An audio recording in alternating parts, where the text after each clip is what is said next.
the Atlanta Hawks are trending in the right direction. Currently number 6 in the Eastern Conference.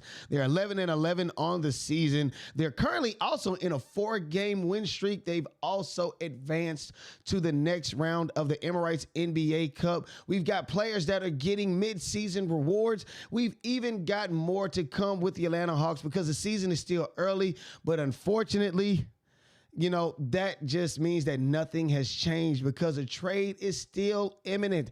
I've consistently told you guys that a trade is coming. And unfortunately, the trade rumors are starting to circulate more and more and more and more. What's going on, everybody? My name is Walter Pollard. Welcome to Atlanta Hawks Digest. We're going to dive into, of course, the Atlanta Hawks and the trade rumors that have been circulating, and we'll definitely get into that with about the next 2 to 3 minutes. But before we get into that, we have definitely got to talk about a mid-season accolade that I am truly excited to talk about, man, because this gentleman definitely deserves it. And I mean, he really deserves it given the play that he's shown everybody this season. It is incredible, and it is still early. Give a major shout out to Dyson Daniels. Again, he is the NBA Kia Eastern Conference Defensive Player of the Month. Nickname, the Barrier Thief. Of course, you have the Great Barrier Reef out in Australia, of course, where he is from. But now they are starting to call him the Barrier Thief because, you know, he creates a barrier around his basket. You know, you can't get past him. And then on top of that, he's stealing the ball from everybody. Major shouts out to him, man. Let me go through some of the accolades that he is actually well, just some of the things that he's definitely accomplished these last couple of months. In the months of October and November, Daniels has recorded the most in the Eastern Conference. He's actually second behind Victor Wembanyama, who also won the Western Conference Defensive Player of the Year or Defensive Player of the Month. But Dyson Daniels has recorded 75 total steals and blocks. That is the most in the Eastern Conference, so major shouts out to that. He is the first player since Michael Jordan back in 1988. That was the year I was born. Over 36 years ago, 35 years ago. No, 36 years ago. My apologies. To record 57 steals and 18 blocks within the first, first 19 games of the season. That is also impressive. Major shouts out to this gentleman. Also, from November 8th through November 15th, Dyson Daniels has swiped 6 or more steals in 4 straight games. So listen, very well-deserving accolade for Dyson Daniels, and I hope that this is a precursor to what is going to happen later on this year because he said it, and I told you guys, he said he wanted to be first team all NBA. And I swear from his lips to God's ears, he is making it happen. He's on the court. Of course, he's a part of the starting lineup. And I also said how he was going to be a X factor for Trae Young. We all knew coming into this season that defense was definitely a sore spot for the Atlanta Hawks, especially Trae Young being, you know, the starting point guard for the Atlanta Hawks. But he has come in and not taken necessarily the role from Trae Young or taken that responsibility from Trae Young, but I feel as though he's lit a fire under a lot of the players. I feel as though he's lit a fire under these guys and said, hey, if I'm the one that's going to be playing defense, all of you guys should play defense, and we as a team, we're going to play some defense. Listen, as a team, these guys have improved themselves, not just in their record, but listen, last year they were ranked number 27 in the NBA as far as defense is concerned. Guess what they are right now? Number 16. Major shout out to these gentlemen. But biggest shouts out, of course, to Dyson Daniels because, again, that is a major feat on his end. That is an awesome job on his end.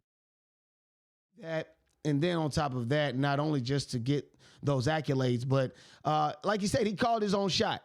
I feel like he called his own shot. He said what he was going to do, and that is what he is doing. So let's go ahead and just jump into this now. The stage is set for the next round of the Emirates NBA Cup. The Atlanta Hawks will be taking on the New York Knickerbockers, the New York Pants. I'm going to call them that from now on, okay? But yes, the Atlanta Hawks will be taking on the New York Knicks in New York. And we know the history that Trae Young has with the New York fans. We know, you know, how that relationship is going. So this is going to be some really good mid-season action. It's going to be bad blood between both teams. And I expect for there to be a really good game. game. Listen, with this coming up, I was skeptical about the NBA Cup, a mid-season championship or whatnot, but I really feel excited about this because not only do a lot of the supporting players, a lot of the supporting cast, they get a major payday with a championship win. But also, too, it gives these guys something to fight about, something to fight for. You dig? In past years, the mid-season or around this time of year, we're worried about the holidays. We're worried about what football team is in playoff contention. We're not even focused. But now they've introduced the NBA Cup. And for some reason, it has really exploded and really has taken the NBA by storm. I am excited to see. This comes up on December 11th. The Atlanta Hawks will be taking on the Knicks on December 11th at 7 p.m. I want to say it's on ESPN. Yeah, I want to say it's on ESPN, so definitely be on the lookout for that because this is going to be massive. I am excited to see the Atlanta Hawks and what they got going and how this is going to go. So I mentioned to you guys how there's a trade imminent, okay? It's going to come. It's going to be here. We just don't know who. It's not a matter of if. Okay, we don't worry about if it's going to happen, but more so when it's going to happen. Because I said it before, the trade is going to happen no matter what we say or feel. It just depends on who. It's not if, but it's who. First, I believe that other teams look at Trae Young in a specific light. And I bring up Trae Young because, of course, his name is starting to circulate also in the trade rumors. And the reason I put up the start fast, stay fast, and finish strong, because I feel like those are the keys to keep Trae Young here in Atlanta. They needed a fast start, they needed to stay fast, and they needed to finish the season strong. I mean, a number 6 finish in the Eastern Conference, no play-in tournament, and an Eastern Conference playoff berth, that would be a major feat for the Atlanta Hawks. It's definitely leaps and bounds over what people predicted for them earlier before the season. So, of course, I feel as though starting fast and staying fast and finishing strong would definitely help keeping Trae Young here. I don't feel as though we started fast, of course, because the injury bug has attacked the Atlanta Hawks in the worst way, in my honest opinion. But they're starting to kick back. And I'm noticing that Trae Young isn't just relying on his three-point shooting. He's not just standing at the middle of the court. I was going to say field. But he's not standing at the logo, jacking up three-pointers and hoping that they come in and just saying, well, we're not getting it done. No, he's affecting the ball in so many other ways. Let's not forget that he is leading the league in assists. And then on top of that, these guys are on a 4-game win streak. Okay? And normally when your superstar isn't scoring like he is or should be, then you don't see a team winning 4 games in a row. But obviously, with the help of Jalen Johnson, with the help of Zaccharie Risacher, with the help of Dyson Daniels, with the help of Onyeka Okongwu, and let's not even forget DeAndre Hunter coming off of the bench and putting up 20 points a night, the Atlanta Hawks are finding and figuring out ways. And I feel as though Trae Young is learning to lead in other ways. I want to get to this point that really teed me off, okay? Austin Rivers, he basically said in a statement that he only sees the Atlanta Hawks playing for meaningless games. Not the Atlanta Hawks, but the Atlanta Hawks star, Trae Young, playing for meaningless games. Ultimately saying that he believes that, he's going to be headed out and he's going to be leaving. In my honest opinion, I believe that everyone outside of the Atlanta Hawks organization, they are hoping on our downfall. They want for the Atlanta Hawks to somehow screw the pooch. Somebody gets injured. Hopefully nobody gets injured. But something wrong happens to where Trae Young feels as though it's time for him to jump ship, and he can end up leaving the Atlanta Hawks, and then they get him for cheap. So that's just my honest opinion. You can tell me if I'm wrong in the comments. Leave a comment, please. But my point is that there's a huge devaluing of Trae Young, in my honest opinion. And with the Atlanta Hawks adding the proper pieces around him for somehow getting lucky and picking up Zaccharie Risacher in the first round, the first pick of the NBA draft, I just feel as though that can't happen. But another player that has kind of come up in a way, and I'm going to bring him up shortly, but another player that has come up that I really feel as though I don't want him to go. I would love for him to stay. Let me find it really quickly. Yeah, that's right.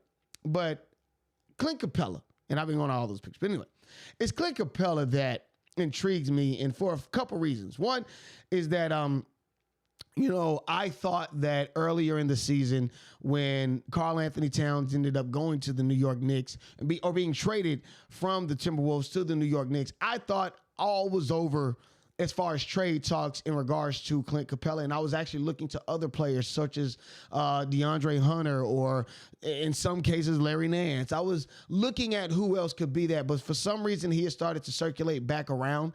Executives around the league believe that Clint could be a trade candidate. Now, side note, Karl Anthony Towns, when he got traded, I feel as though it basically ended all of those talks, but it did not. I want to pull up a graphic really quickly because this is from Hoops Hype, whatever. It is from Hoops Hype. I want to pull it up really quickly. But it is from Hoops Hype, and this gentleman basically, I don't have it up. But ultimately, from Hoops Hype is basically saying how with all of that's circulating around not Trae Young, but Clint Capela, it will behoove the Atlanta Hawks to possibly move Clint Capela in hopes to getting a potential draft pick or somebody that they can pick up, a younger, bigger, more energetic center. If you look at the stats right now, it doesn't show a lot of favoritism for Clint Capela in the stat realm. Of course, his points percentage has gone down as well as his rebounding has gone down. So I think it's 10 points per game to about 8 or 9 rebounds per game. So those are significantly lower than years past, but I'm pointing out that there could possibly still be some trade value in Clint Capela, and also in a way that Atlanta could get something back. I don't want to see Clint Capela go, but if that is where things are leaning, I think that would make sense. But ultimately, I brought up the whole trade idea mainly because I feel as though everybody wants Trae Young, but they don't want to pay the price. And I feel as though Atlanta is the only place that fits Trae Young or that Trae Young fits.